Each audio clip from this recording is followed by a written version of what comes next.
Bueno, buenos días. Mi nom- en este momento vamos a presentar el tema de hipertensión intracraniana. Mi nombre es Walter Videta, soy médico del Hospital Posada, Buenos Aires, Argentina. No tengo conflictos de interés.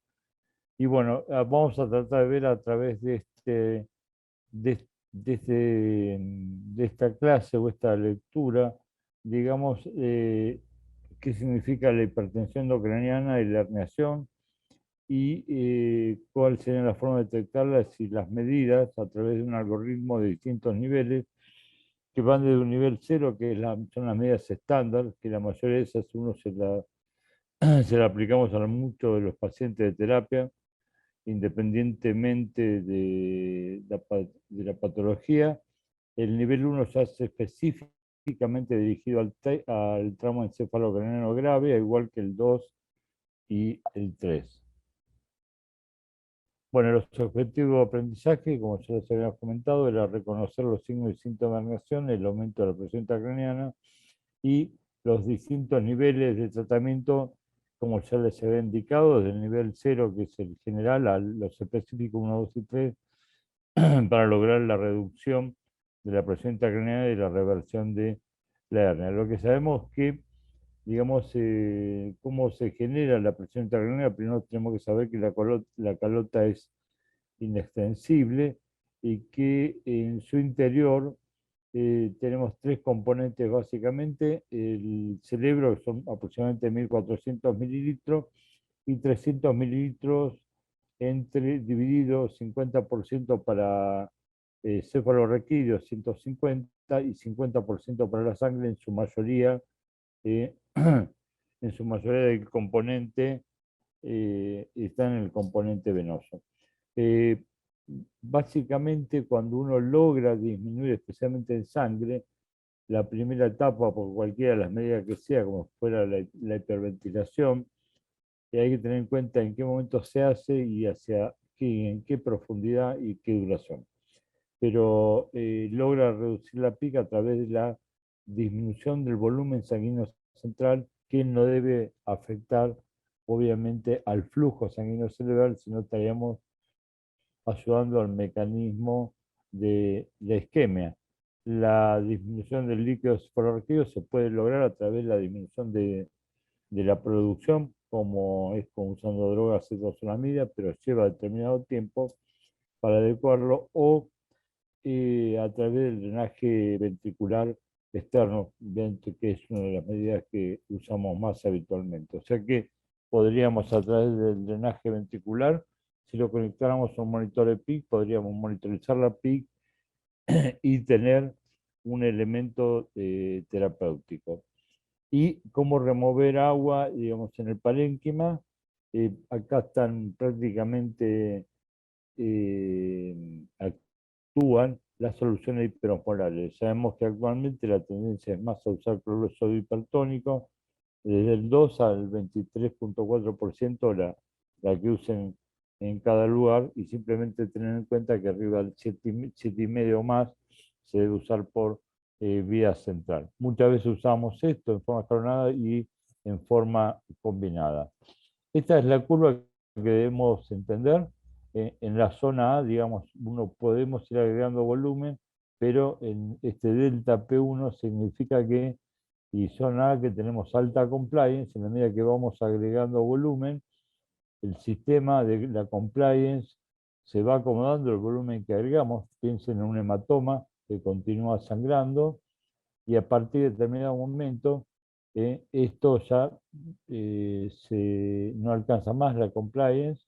Vamos a tener no solamente modificación de la curva de PIC, sino elevación de los valores de presión intracraniana por encima del umbral que definamos, que podríamos tomar 22, hasta entrar en el área B, donde la compliance es baja, y ahí sí ya pequeños agregados producen grandes cambios de presión. Entonces la definición del umbral que usamos es PIC por encima de 22 milímetros de mercurio sostenida por más de 5 minutos.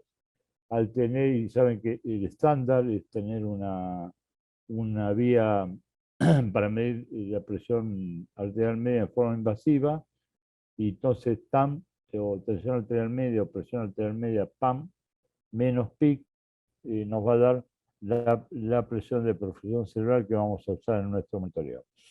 En cuanto a la etiología de las cosas que pueden llevar a aumento de la presión intracraneana, desde los procesos extraxiales que son muy comunes, particularmente el hematoma sudural y epidural, inicialmente pueden no darlo, pero en la continuidad del sangrado, especialmente los que son arteriales, van a ser más abruptos, y después los que son venosos pueden llevar más tiempo, pero en definitiva van a llevar al aumento de la presión intracraneana, van a desplazar el tejido cerebral, va a haber efecto de masa desplazando la línea media, y después el neumoencéfalo, que en algún momento realmente puede tener jerarquía, y los tumores cerebrales extraxiales.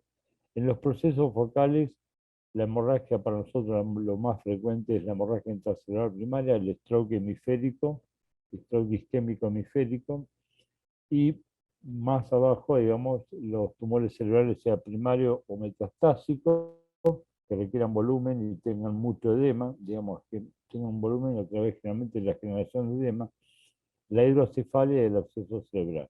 Y después están los procesos difusos, como el swelling, en el caso del trauma encefalocraniano, la hemorragia sudoral aneurismática, las de mal grado particularmente, algunas meningitis infecciosas, encefalitis y algunos procesos inflamatorios del sistema nervioso central que que no tienen que ver con digamos, con los procesos de origen infeccioso, la encefalopatía hepática, algunos tóxicos metabólicos.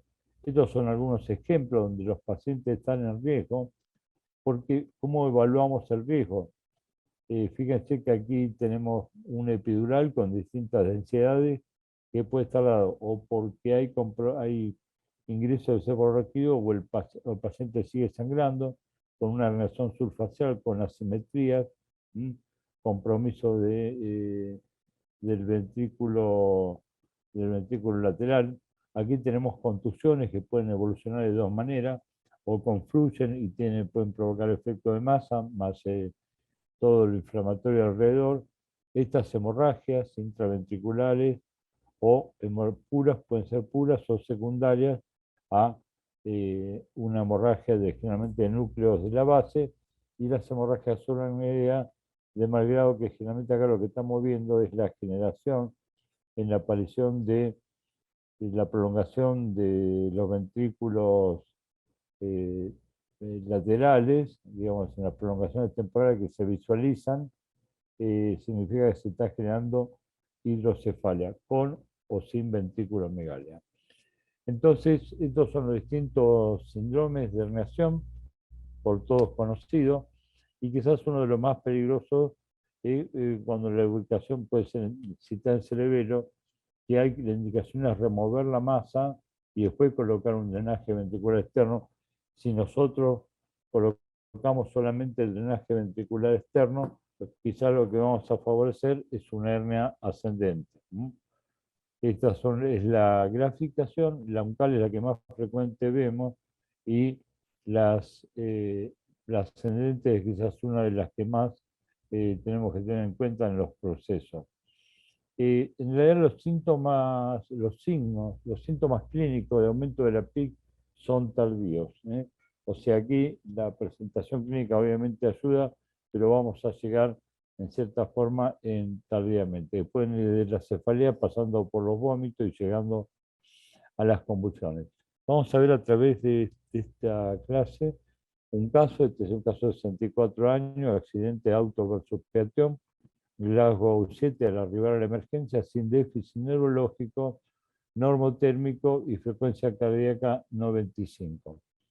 La TA está en 115-62 y la saturación en 85. Evalúen qué cosas se están comprometiendo. Algunas quizás no llegaron al límite, como esto no es taquicardia, pero está en 95 latidos, la saturación está cayendo. El paciente, obviamente, dado el Glasgow, y se intuba, no solamente el Glasgow, también podemos hacer la saturación, pero ya el Glasgow es indicación de intubación. La TAC de cerebro muestra contusiones bifrontales y alguna hemorragia subdural, como se señala acá, la hemorragia subdural y las contusiones bifrontales, y se decide colocar un drenaje ventricular externo. La PIC inicial es 29. ¿Puede haberlo dado? Sí. Esto podemos generar, más sumamos las presiones que están generando estas dos contusiones y veamos que acá hay efecto de masa, pues que la prolongación frontal del cuerno lateral está amputada. Y acordémonos que esto es un proceso dinámico, el ataque es la foto de un momento de ese proceso dinámico. En cuanto al monitoreo de PIC, se puede colocar en varios lugares. El gol estándar sigue siendo el intraventricular, que simplemente es el más estudiado, el que más se empezó a estudiar a partir de los años 60, pero quizás el que más utilizado y se prefiere, algo que se puede colocar al lado de la cama, es el intraparenquimatoso. El intraparenquimatoso tiene una muy buena correlación con el gol estándar, que es el intraventricular. Esta es la curva de Pi, que es la curva normal, P1 mayor que P2, P2 mayor que P3. P1 es la onda de percusión que refleja el pulso, la transmisión del pulso arterial a los plexos coroideos y al líquido cefalorraquídeo. El tidal, el grado de compliance, y 3, el cierre de la válvula óptica. Fíjese que cuando el número puede ser normal, la PIC, digamos, por debajo de 22, la PIC se puede empezar a elevar, le cambia la morfología y P2 asciende y se vuelve más alto que P1. Esto es lo que está marcando que la compliance ha disminuido y puede ser, sí, seguro es una alerta y uno puede decidir o no intensificar el tratamiento o agregar nuevos tratamientos. Y obviamente podría hablar del riesgo de herniación. Obviamente las medidas estándar son las del nivel 0 que uno aplicaría a cualquier paciente crítico que requiera ser admitido a una terapia y requiera ventilación mecánica, analgesia y sedación, minimizar el estímulo doloroso, fluidos, en este caso vamos a usar hipertónico, que esté normotécnica, cabeza y cuello alineados, corticoides, por lo menos en el tecno, solamente en algunos casos seleccionados por muy corto tiempo, especialmente tumores cerebrales, y tienen más acción en la metástasis que en los tumores primarios, y hay que llevarlo a normonatremia. Ya las medidas nivel 1 en adelante son medidas específicas para el cerebro, la terapia esferosmolar, que puede ser globosol hipertónico monitor, hiperventilación temporaria. Hay que hiperventilar con la menor profundidad posible y el menor tiempo posible, eso es lo que se necesita. Y generalmente son medidas que usamos para tener un puente hasta que otra medida empiece a hacer efecto, o particularmente si no hay catéter PIC en el paciente que empieza a hacer herniación, nuevo foco, caída del Glasgow, hasta que lleguemos a la terapia podemos hiperventilar. El drenaje cefalorraquídeo, si hay colocación de drenaje ventricular externo, digamos, colocado, y se puede considerar la descompresión quirúrgica en los casos, la craniotomía descompresión, en los casos que uno considere de entrada necesaria la primaria o cuando no hay una respuesta adecuada a la terapéutica, que sería la secundaria. Volviendo al caso, y luego de varios bolos de manitol y sodio hipertónico, sumado al drenaje ventricular externo, múltiples oportunidades, su PIC cayó a 27, pero sigue siendo elevado, con leve hiperventilación de 33, pero no hace efecto 27. Entonces, estas tres medidas, digamos, dado que no fueron exitosas las de nivel 1, pasamos a la 2, que consiste en volver a considerar la descompresiva e intensificar el tratamiento de sedación, analgesia y terapéutica hiperosmolar. Esto es como un rechequeo, y cada vez que paso entre un nivel a otro, debo considerar qué cosas me han faltado, qué cosas debo optimizar. ¿Para cuándo considerar la conrectomía descompresivo? En los que hay fallo de tratamiento médico, y en los casos que haya una lesión que haya aumentado el tamaño y que requiera ser evacuada. No hay ningún tratamiento médico que sustituya la evacuación de una lesión ocupante de espacio. Si el paciente no es elegible por alguna razón para la craniotomía descompresiva, hay que considerar las medidas del nivel 3. Volvemos al caso, se optó por el grueso hipertónico y se extendió el límite de llegar a una anatremia de 155. No es por sí el objetivo es bajar la PIC. Se inició propofol para la sedación, la PIC en 26, se repite la TAC del cerebro, pero recuerden que es un proceso dinámico, no hay nueva hemorragia y neurocirugía no lo considera un candidato quirúrgico. Entonces ya en el nivel 3 se va a titular la sedación para el objetivo de bajar la PIC, se va a hiperventilar hacia un escalón más bajo, pudiendo llegar hasta 25, y en este momento, más allá de la discusión, pero en este curso es eso lo que se debe contestar a los efectos de examen, una hipotermia moderada. Volviendo al caso, se pasa por barbitúricos intravenosos en alta dosis, el electroencefalograma muestra salva su presión en un rango de 8 a 10, la PIC bajó a 16 y se maneja por un pentobarbital durante 48 horas que luego se suspende. Y luego de estas 48 horas la PIC se mantuvo en 10-15 y el drenaje ventricular externo se retiró. Obviamente en aquellos que puedan hay que considerar la presión tisular de oxígeno, la microdiálisis cerebral y evaluación directa del flujo a través de Doppler transcraniano. En las consideraciones pediátricas, el manejo de la PIC es en forma simultánea. Recientemente se publicó el algoritmo de las guidelines. Que tenga fontanela abierta no significa que los infantes no puedan desarrollar aumento de presión intracraniana y herniación. El objetivo en los infantes y niños pequeños es PPC mayor de 40, en los mayores mayor de 50. Y el maitorio de sodio hipertónico pueden ser usados para mantener una PIC en los casos que haya PIC mayor de 20 o signo de herniación.